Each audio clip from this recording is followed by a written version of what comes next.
Thursday, July 9th here at Cape Ann today. Heather and I have two more fun interviews to share with you, including Anthony Catarano. He is the owner of Tonneau Gloucester, as well as three other big restaurants from Boston's North End all the way up through the North Shore. And so here he is talking about the latest wave and how they're doing indoor and outdoor dining at the end of Main Street.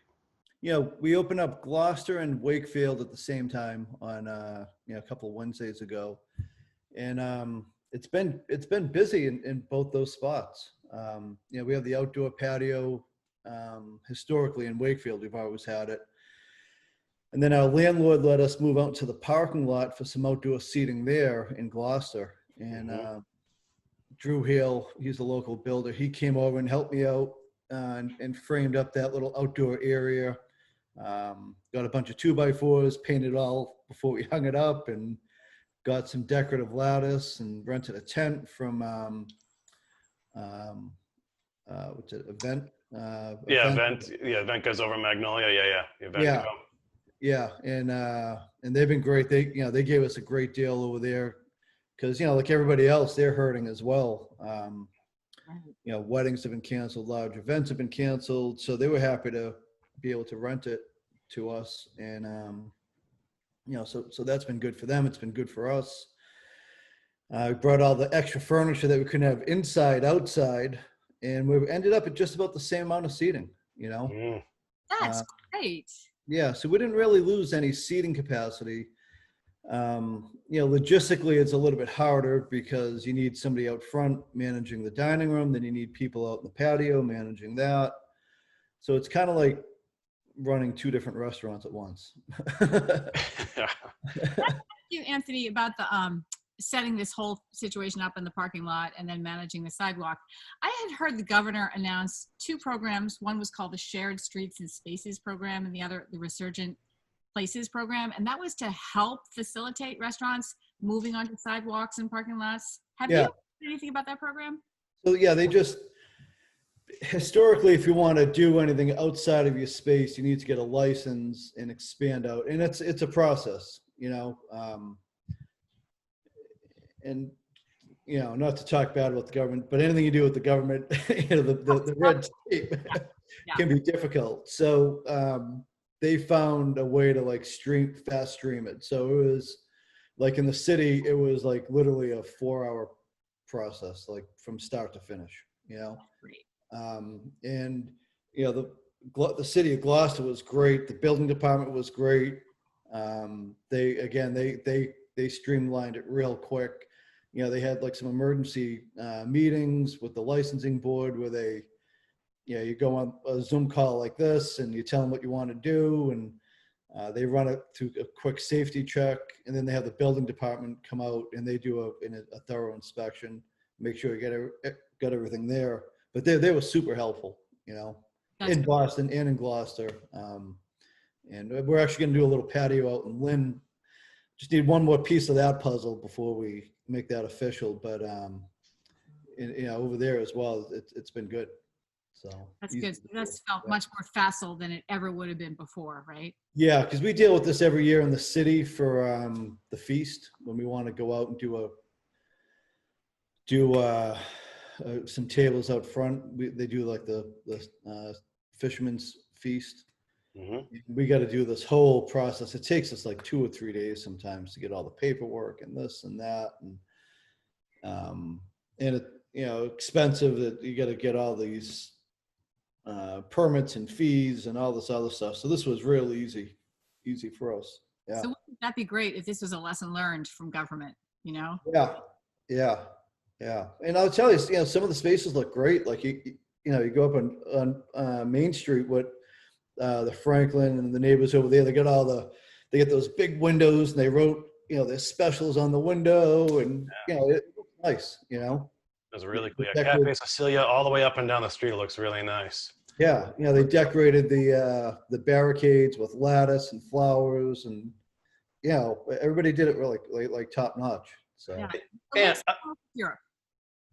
yeah, kind of does. Yeah. I want to ask, have you had to, or how have you had to adjust the menus because of everything? We did our regular menu. We didn't want to, try and cut back or shortcut. You know, we thought, or at least I felt for us, our customers wanted tono, and what we historically did. So we made sure that we gave them that. You know, You've had no problem getting any of the products in or out? No, things started to loosen up about the week we opened. Meat prices dropped on our second week. Products been more readily available. Yeah. And so how's the public response been so far? So far, it's been great. You know, we're really trying to follow the strict guidelines, you know, make people feel safe. And, you know, you get some people that come in and they don't want to wear the mask but I think they quickly realize if they want to fit in that they got to kind of follow the guidelines. All the wait staff are wearing it. The management's wearing it.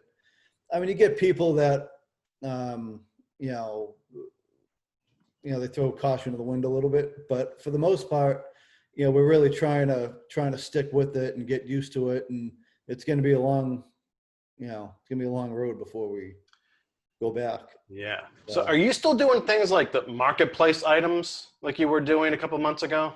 We're going to start it up this week, but not like we were. We're not going as much product, you know, especially, you know, it's easy to get in the grocery stores now. They're not making people wait outside. A lot of that product is available, but we're going to be selling things like pasta, the bolognese sauce, tomato sauce, a few things like that, but nothing too crazy. Just some of our staple items.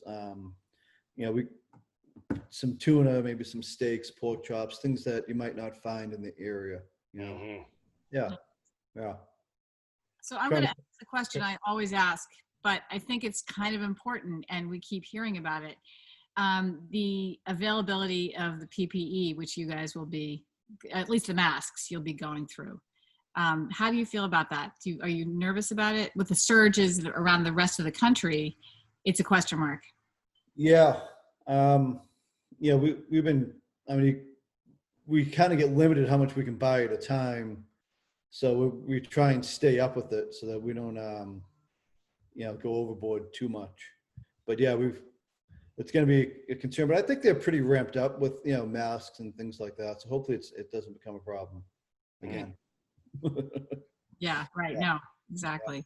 Yeah. So, and what is like the long view hope here? Because I'm thinking this is how things are going to be for this year. What happens once the weather starts to turn? As the hope is there's just more, some easier indoor dining experiences, or yeah, I'm hoping that people become more comfortable with it. We've seen a lot of people coming in and dining because, you know, we can only fit 25 people out in that patio, 30 people. But I think we did 150 people on Saturday last week, 4th of July, and, you know, 175 on Friday. So the only way to do that is to have people inside. So we've been busy inside. And again, I think our customers, because we're following the guidelines, they feel safe coming in into the space. So hopefully they become more and more used to that, you know? Yeah. Yeah. I got to ask too, how the fishing's going so far this year? I have no idea. I've just been head down, and I haven't gotten out much at all. I went out bass fishing once.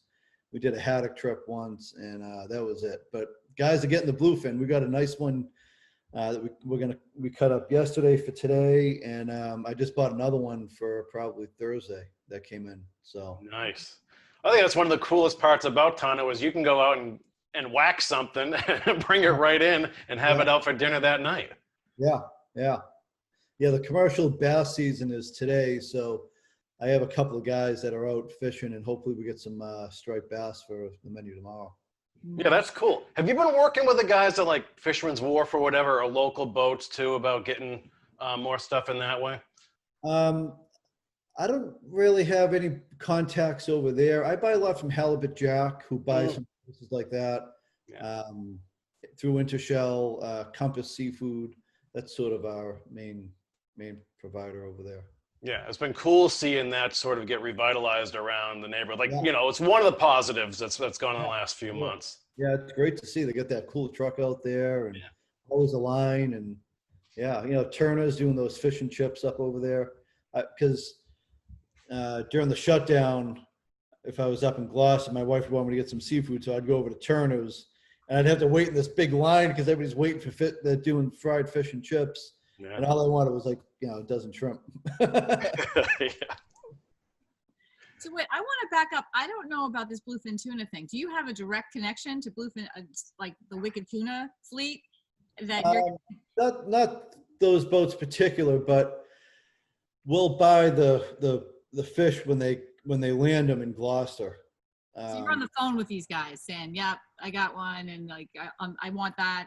Is that what? Well, you have to go through a federally licensed dealer. So there's a few of them. North Atlantic Traders, Chubby Fish is another one. The auction in Gloucester, they sell them. Compass, Intershell. So we buy direct from the dealer. So they unload them. You can't really cut them that day. You need to let the fish, almost like meat, you need to let it like rest a couple of days, let it hang. So they keep it in like an ice bath in a big cooler. And on the second or third day, then we'll cut it. You got to let the meat sort of set up.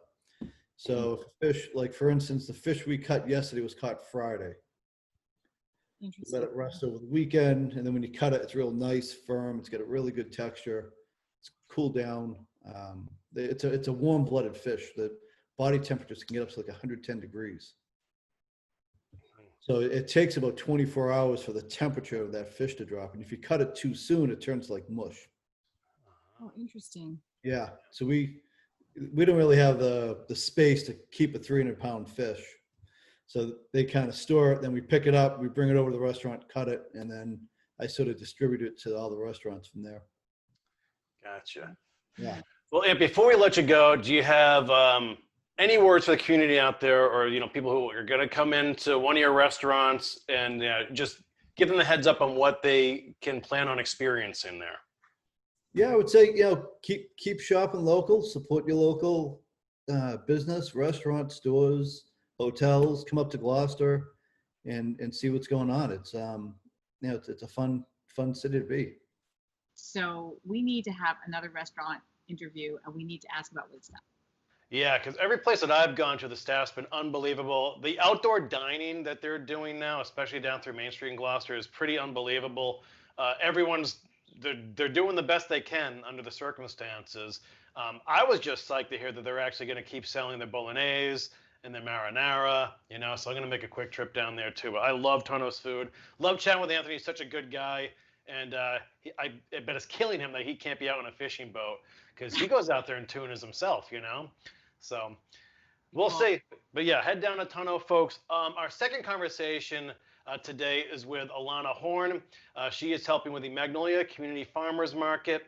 And you're going to get your orders in now, but learn how this farmers market went online and thrived. So the Magnolia Community Farmers Market decided to take a virtual approach to the coronavirus response pandemic situation. And so we put all of our street vendors into a website shopping venue.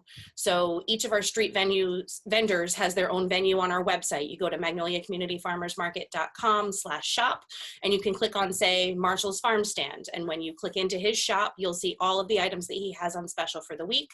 You click the ones that you want, the amount, the totals, send them to your cart. Back out of that and say you want to go to our bread purveyor. Our baker is Bonnie Breads. Bonnie Breads is, she's out of Beverly. She's been with us for the last 2 years, and you can select the different kinds of breads that she has in her catalog this week. How many, the loaves, whatever, send them to your cart, etc. So it's kind of like going to Amazon, but for small vendors on the street. People check out from there. It comes straight to us. We take all the orders. On Friday afternoon, we close the shop, and then we take all the orders, separate them out by vendor, send each vendor all of their orders for the week. Those vendors meet us on Sunday morning at 9 o'clock and drop off all their goods. They're bagged and tagged and separated by customer, and then the customer is given a pickup number, and they show up during their pickup window somewhere between 10:30 in the morning and noon. Drive through, pick up, drive away. It's completely contactless. The customers don't even have to get out of their cars. They just pop their trunk and we drop their items and off they go. And they're ready for their Sunday. That is a great process. It sounds so fluid. And how's it going? It's going really well. It sounds like a lot more work than it really is. We had a great website guy that joined our team last fall. He's actually Greg Fahrenkopf. You guys interviewed him at the Rockport Horror Music Festival. Is he the clam guy? He's the clam guy, Yeah. Eclectic Clam. I call him Eclectic Greg. So not only was he one of our vendors, but he also helped us build our new website. And through getting to know him in the process of him building our website, we kind of inducted him into our group and forced him to become part of our board. And then when, the idea to either close the market because of pandemic or go virtual came upon us, Greg was like, we got this. And he converted our entire, farmers market, get to know your vendor website into a shopping venue. He has the entire back office completely organized and sorted. He gave us all a tutorial so we all know what we're doing. And without him, we wouldn't have been able to do it. So we're very thankful for Greg. But the back end of the process, it sounds more complicated than it really is, because really, we're just collecting groceries from different people and dropping them in your trunk for you. And so far it's gone really well. We've had 17 vendors, I think, sign up so far. And we have been paying out almost $1,500 in vendor sales every week, because the money goes directly back to the vendor. Farmers market doesn't, we're a nonprofit. We make nothing. We take a couple pennies here and there to cover credit card charges, and that's about it. And the process, just review that process of packing up those groceries. And you're saying that's not too difficult to sort of assemble each person's order. It's not. We have a team of 5 that show up on Sunday mornings, and the vendors already have a list of names, Joe, Karen, Sue, and Bob. They ordered this, this, this, and this. So when they drop off the goods, they're already in a bag or a box or some sort of a paper bag that has a name on it. This is Karen's box. So when all the vendors compile, Karen's box is all right here. Here's Karen's flowers, Karen's bread, Karen's, jams, Karen's fruits, Karen's vegetables. Here's Karen's box. She's number 22. And then when Karen drives through the checkout, she flashes her number 22 out of her window, pops her trunk, and someone just drops it in. We read off the order to them to make sure that our list looks like what she remembers ordering, and off they go. Karen's really popular. Karen is really popular. Karen's like that name that She's sticks all in your head over the right now. place lately. She's everywhere. So Karen virus, not coronavirus. Yeah. Alana, Corey, I want to interrupt for a second. I would love a short history of the Magnolia Community Farmers Market, because it has not been around that long, right? So the Magnolia Farmers Market was operated by the Magnolia Historical Society for a few years, and they had it on Monday afternoons, right on Lexington Ave. And they had a few vendors, not very many. They had Marshall's Farm Stand, a couple of crafters. They had a lot of the people from Lexington Ave that just kind of came out on the street, and it was kind of like a Monday afternoon block party for a while, and it was really nice. But it wasn't financially sustainable for them. And there was a team of us from the Magnolia Library Board, because the Magnolia Library is separate from Magnolia Historical Society, who didn't want to see it end. So we decided to form our own little committee to plot and plan a new concept. We moved it from Monday nights to Sunday mornings, and we doubled the number of vendors that we had reached out to. And then by the end of the season, we actually had tripled the number of vendors that we had expected to get. So by converting it to a Sunday morning shop with, there was coffee, there was Classic Cooks had breakfast items, Eclectic Clam was there, Marshall's Farm Stand, we had Blue Moon Farms last year, they did plants, all-purpose flowers, Linda Brown comes up, she loads her cart and comes up with all of her things on Sunday mornings. We had a bread guy, we had a gluten-free bakery, we have somebody who makes jams. So we had a lot of different vendors and a lot of just great social activity on the street last year. So Sunday morning became like a little, just kind of a social gathering. People would stop at Sherry's and grab their breakfast, and then they would just wander through. And it was just a really great time. We had music every week. So it evolved into something a little bit more than just a farmer's market for the community of Magnolia. And it kind of took on a life of its own. So it was no longer like the Historicals project or the libraries project. It became its own entity. So we kind of rebranded it the Magnolia Community Farmers Market, because it really was a community effort. And just went with it. And then this year we had plans to reopen. We had double the amount of vendors who were ready to go and signed up. We were going to convert it to more like 10 to 1, just because the number of shoppers would have doubled, because church gets out at noon right up the street, and the brunch crowd was there and available. But then the coronavirus happened, and we had to reformat it and make it still live on in order to sustain itself, because I think the community of Magnolia really loves having it there. So is there any chance of having a physical market return this year? So we meet once a week on Thursday nights, and we've been doing that for the last year. We meet once a week, and it's the head of the topic of the agenda every single week is how can we reopen? How can we do it? The problem is so the city of Gloucester gave us their blessing. Go ahead, open. You do what you need to do, but here are your guidelines, which seemed okay. But the Massachusetts Department of Agricultural Resources also handed down some guidelines, and they make sense. They're perfectly safe. They seem viable because pandemic, but we only have 5 volunteers. So we would have to barricade the street. We would have to have one entrance only, one exit only. We would have to be counting the number of people.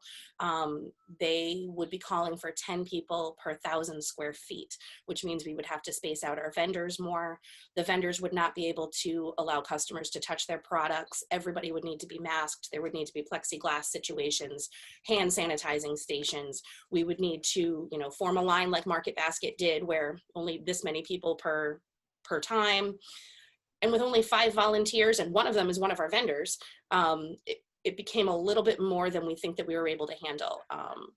Just the scope of it was too big. So we're wading through the phases now, and we're just seeing, what happens next. But that said, we have a lot of customers, regular customers, that come back week after week after week. We're opening our 6th week this week. Yesterday morning we opened it, and we have customers that they're buying every single week because this is how they're doing their shopping.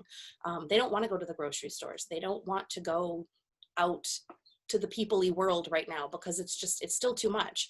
So the concept of opening on the street sounds great, and we miss that. But we also don't want to let go of this process, because there are still a lot of people that are relying on this contactless, I got everything I need for the week and somebody just dropped it in my trunk. So we don't want to give up one just to make the other one work, when we don't even think the other one might fully work. Because if we're seeing this percentage of people who are fully engrossed in just buying online, how many people are going to come out to the street? So it's kind of are we going to be mobbed with people who want to come out to the street and not be able to handle it? Or are vendors going to lose their sales because not enough people are coming to the street? So for now, the sustainability kind of leans on us staying virtual. Gotcha. So, but we revisit it every week. Right. So now if a vendor out there wants to get involved, is there still time for that person to get involved? And then if for people who haven't participated in this Magnolia Community Farmers Market before, what's the easiest way that they can go about doing that? We're taking any kind of food vendors that have some sort of a prepackaged item or a fresh produce item, because we can keep it fresh for pickup for things like that. So they can certainly reach out to us. Magnolia Community Farmers Market at gmail.com is our email address, or they can always call me. My number is on the website. Apparently my number is public knowledge. The best way to get involved, to support the market, is to join if you're a vendor. Absolutely. And it keeps us going. It keeps our name out there. The number of vendors that we're up to, I believe, is, like I said, 17. With a virtual market, there's not really an end in sight. And I would love to see all those vendors get involved, love what we're doing, and want to come back next year when we are able to open up on the street. So if they wanted to reach out to us and join, we would gladly take them. And then lastly, final words just to the customers who have been supporting this market. To the customers that have been supporting this market, we are eternally grateful. And not just to the customers, but we also have several sponsors who had reached out and offered us monetary donations previous to the pandemic, before we even knew that we were going to have to do this. And those donations were supposed to go to advertising and insurance and this and that, and instead they went to evolving the website. So if it weren't for sponsors helping us, we wouldn't have been able to transform it. But if it weren't for the customers continuing to support it, our vendors would be, they'd be lost. They're the kind of vendors that, they don't have a grocery store to sell their goods in. They don't have a storefront, or some of them do have brick and mortars. You know, we've got Cape Ann Olive Oil from Main Street. We've also got the Cave from Main Street, and they do have brick and mortars, but they need more circulation for their goods because they're so small. So, you know, the customers are really helping to keep these smaller businesses alive by supporting us every week. And I mean, we're beyond appreciative that this is working. I mean, I don't want to act like we're surprised that it's working, but we're really grateful that we are able to continue doing this. Another organization we're hearing about that learned how to hustle under COVID-19 circumstances, right? Yeah, and it's not easy rejiggering the website the way they had to. So you have all these vendors in there and breaking down each of the things they're selling week after week after week. And it's really cool just to hear how they're actually making out. The community's really taken a hold of this market. You heard Alana say they got the same regulars every week, which is great to hear. And more vendors are trying to get in as well. So hopefully it comes back into its physical form at some point. But if you want some great local items from local business people and food stuff, you can do that at Magnolia Community Farmersmarket.com. So we want to thank Alana for that, and thank Anthony as well. Heather, you have to get your order in for the farmers market. Say, orders in on Friday. I'm gonna, as soon as we hang up here, I'm gonna go to that website and order. Yeah. And it's just such a great thing for the community of Magnolia, which I think is having a moment, right?